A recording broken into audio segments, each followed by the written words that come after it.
నమస్తే. నేను మీ కుప్ప పద్మిని. ఇన్నాళ్ళు మీ సపోర్ట్‌ని నాకందిస్తూ, మీ ప్రేమని నాకందిస్తున్న ప్రతి ఒక్కరికి కృతజ్ఞతలు. ఇప్పుడు చూడబోతున్న ఈ వీడియో కూడా ఖచ్చితంగా మీకు ఉపయోగపడుతుంది.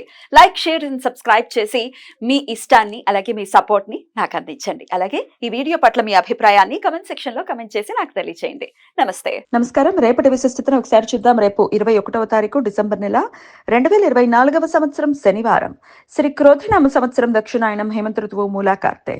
రేపు మార్గశీర్ష మాస బహుళపక్ష షష్ఠి తిథి మధ్యాహ్నం 12:21 వరకు. తదుపరి సప్తమి తిథి. పూర్వ ఫల్గుని నక్షత్రం ఎల్లుండి ఉదయం 6:14 వరకు. తదుపరి ఉత్తర ఫల్గుని నక్షత్రం.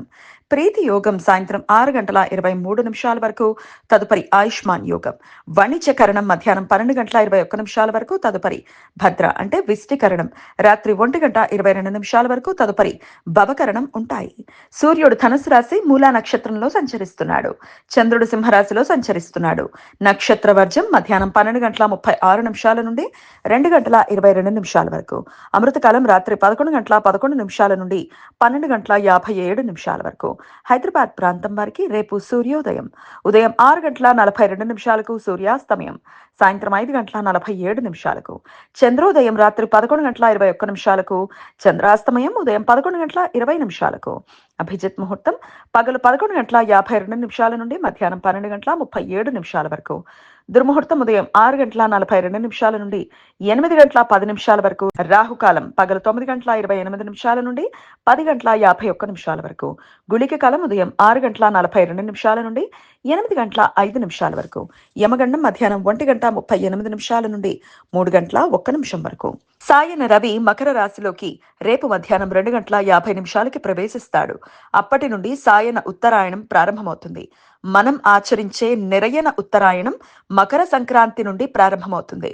ఉత్తరార్ధగోళంలో ఉన్న వారికి అంటే America, England, Russia, China, Bharat రేపు పగటి కాలం చాలా తక్కువ నిడివి కలిగి రాత్రి కాలం అత్యంత సుదీర్ఘంగా ఉంటుంది.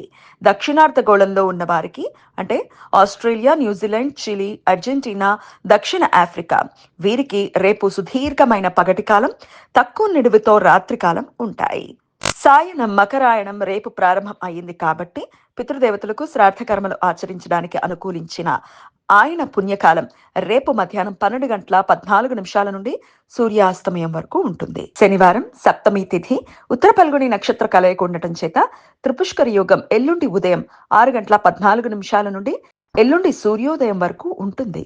ఈ యోగ సమయంలో చేసే ప్రతి పని జీవితంలో మరలా 3 పర్యాయాలు చేయాల్సిన సందర్భాలు ఏర్పడతాయి. అందువలన ఈ సమయంలో ఎటువంటి తొందరపాటు అశుభ నిర్ణయాలు తీసుకోకుండా జాగ్రత్తలు తీసుకోవాలి. ఈ సమయంలో బంగారం, వెండి, వజ్రాలు, స్థిరాస్తులు, వాహనాలు కొనుగోలు చేయడానికి అనుకూలం. కానీ ఈ సమయంలో న్యాయ చట్టపరమైన చర్యలు తీసుకోవటానికి, చిన్న చిన్న అనారోగ్య లక్షణాలకు ఆసుపత్రుల్లో చేరటానికి, అప్పుల గురించి ప్రయత్నాలు చేయడానికి అనుకూలం కాదు. మాస శూన్య తిథి రేపు మధ్యాహ్నం 12:21 నుండి ప్రారంభమవుతుంది. మార్గశీర్ష మాసంలో వచ్చే సప్తమి, అష్టమి తిథులను మాస శూన్య తిథులుగా పరిగణిస్తారు. ఈ తిథులలో శుభకార్యాలు చేయటానికి అనుకూలం కాదు. ఈ సమాచారాన్ని మనకు అందించిన వారు మేడికొండూరు విశ్వనాథ్ ప్రసాద్ గారు. ఆయనకు కృతజ్ఞతలు తెలియజేస్తూ నారాయణ స్మరణతో సమస్త సన్మంగళాని భవంతు. నమస్కారం.